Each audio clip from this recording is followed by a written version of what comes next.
गुरु तुम हो ज्ञानी ज्ञान के दाता, मुनि गुरुवर को करके प्रणाम गाऊं मैं, ध्याऊं मैं सुबह शाम।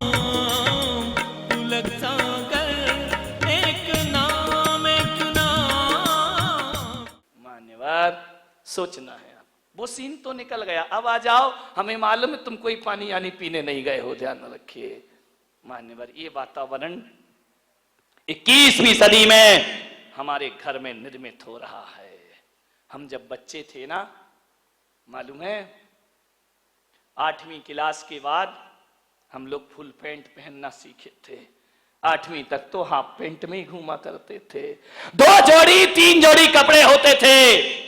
अब मेरी बातें मत करना, मैं तो 8वीं में फुल पैंट पहनना सीखा और कॉलेज गया कि पैंट उतारना सीख गया। ध्यान रखिए, ना फुल बचा ना हाफ बचा, कुछ बचा ही नहीं मेरे जीवन। विचार कर क्या संस्कार हम अपने बच्चों को देंगे।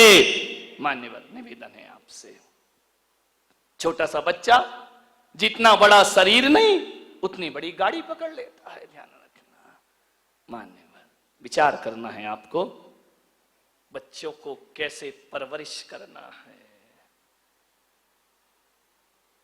जब उम्र बढ़ जाती है ना, जब हम बड़े हो जाते हैं, तब उम्र सिखाती है कि बेटा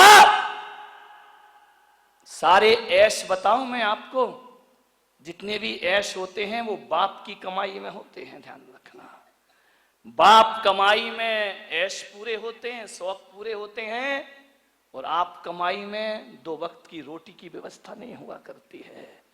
जब आप कमाई होती है ना, तो 50,000 का मोबाइल 10,000 का हो जाया करता है। और जब बाप कमाई होती है तो जन्मदिन पे 60,000 का मोबाइल हमको गिफ्ट में चाहिए। विचार करिए, जब आदमी खुद कमाता है, जब खुद कमाने लगोगे ना, तब लगेगा यार 30,000 का मोबाइल लूं या 3,000 का लूं। बात तो वही होना है।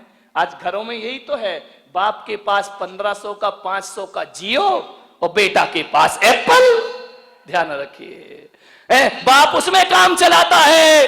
अकल आ जाती है उस बाप को कि 30,000 का मोबाइल हो या 3,000 का, बात तो वही होना है, जिससे करना है कोई फर्क नहीं पड़ा करता है। विचार करिए, प्लेन में सफर कर रहे हो, बिजनेस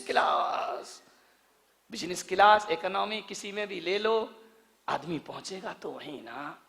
विचार करिए, चाहे 5-20 लाख का मकान हो, चाहे 20 करोड़ का मकान हो, ध्यान रखना, मकान महंगा सस्ता होने से कुछ नहीं होता।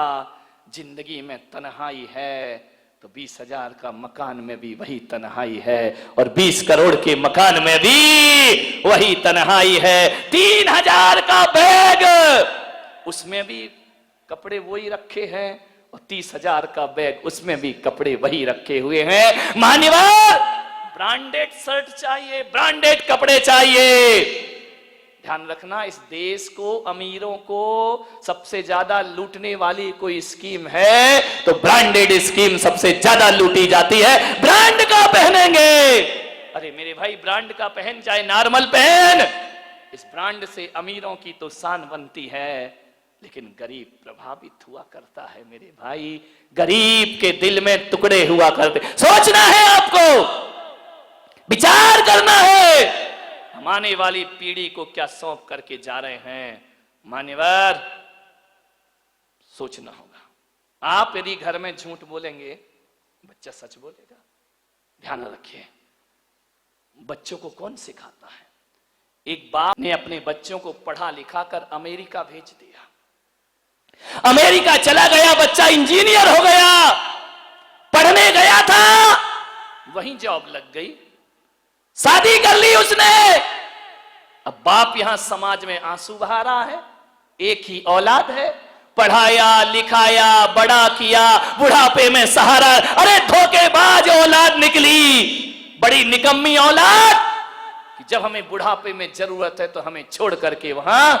बच्चे ने कहा, पिताजी मैं हिंदुस्तान में जॉब नहीं कर सकता हूं, वहां की सर्विस मुझे नहीं भाएगी, और हमारे अमेरिका में इतना बड़ा मकान है नहीं कि बुढ़ापे में तुमको यहां और रख भी लें तो पिताजी देखो तुम्हारा मन नहीं करेगा, तुम बोर हो जाओगे। ये इंडिया तो है नहीं है कि थोड़ी देर शांति सेठ की दुकान में गुजार लिया, थोड़ी देर किशोर सेठ की दुकान में गुजार लिया, टाइम पास नहीं हो रहा तो जवाहर सेठ के यहां चले गए। अब ये इंडिया तो है नहीं भाई, यहां तुम्हारा दिन कटना बहुत मुश्किल हो जाएगा। आप तो भारत में ही रहिए। अब यहां बाप बेचारा रो रहा है, सब में बुराई कर रहा है। मेरे बेटे ने बुढ़ापे में धोखा किया, मेरा साथ नहीं दिया। सब गांव के लोगों ने उस बच्चे को कहा ये तुम्हें नहीं करना चाहिए, बूढ़े की सिंपैथी तो सबको मिला करती है, आपने ये गलत किया, बेटा वापिस आ जाओ। लड़के ने कहा मैं मजबूर हूं, मैं वापिस नहीं आ सकता हूं, मैं यहीं पर रहूंगा। एक दिन उस लड़के ने अपने बाप को चिट्ठी लिखी, मेरे प्यारे पापा ये सच है, आप कह सकते हैं कि बुढ़ापे में मैंने आपका साथ नहीं दिया, लेकिन पापा मैं आपसे एक निवेदन करना चाहता हूं कि आज जो स्थिति निर्मित हुई है इसमें मेरा ही दोष नहीं, इसमें आपका भी दोष है पापा। क्योंकि जब मेरा मंदिर जाने का मन था, जब आपको सिखाना था कि बेटा मंदिर जाओ, जब आपको सिखाना था बेटा संतों के पास जाओ, तो आपने मुझे नहीं सिखाया। आपने कहा महाराजों के पास कोई जरूरत नहीं, अपनी पढ़ाई करो, अपना करियर बनाइए। ये आपने मुझे शिक्षा दी थी पापा, आपने ही मुझे कहा था। जब आपको मेरे हिंदुस्तान के प्रति गर्व भरना था, तो जब मैं पैदा हुआ था तो आपने, माता ने मुझसे कहा था मेरा बेटा बहुत बड़ा आदमी बनेगा, मेरा बेटा बहुत पैसा कमाएगा, मेरा बेटा विदेशों में जाएगा। पापा जब मेरा जन्म हुआ था तब तो मैं जानता भी नहीं था कि विदेश क्या होता है और स्वदेश क्या होता है। ये चाहत आपने मेरे मन में जगाई थी। मैं कहता था मैं बाहर पढ़ने नहीं जाऊंगा, आपने जबरदस्ती मुझे बाहर भेजा था।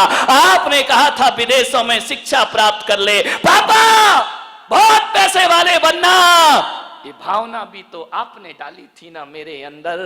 पिताजी जब आपको संस्कार देने के मौका था तब आपने संस्कार नहीं, महंगी कार के सपने दिखाए थे मुझे। और जब आपसे मुझे उम्मीद थी कि आप मुझे जिंदगी देंगे, आप मुझे इंसान नहीं बना रहे थे, आप मुझे इंजीनियर बनाने पर तुले हुए थे। अब बताओ पापा, आज मैं इंजीनियर बना हूं और अमेरिका में रह रहा हूं, ये सपना मेरा नहीं, ये सपना आपका था।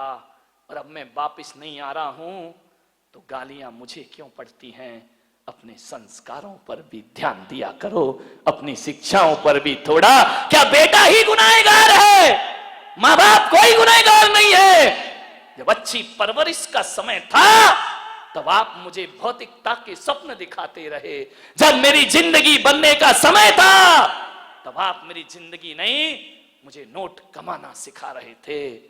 पिताजी आज तुम्हारा बेटा ऐसा हुआ है तो इसमें तुम्हारी ही कारण है, ध्यान रखना। प्रसारण पुण्यार्जक परिवार जिन शरणम तीर्थ धाम के परम संरक्षक संघपति श्री प्रदीप मामा, प्रतिभा मामी, भोपाल। गुरु तुम हो ज्ञानी, ज्ञान के दाता।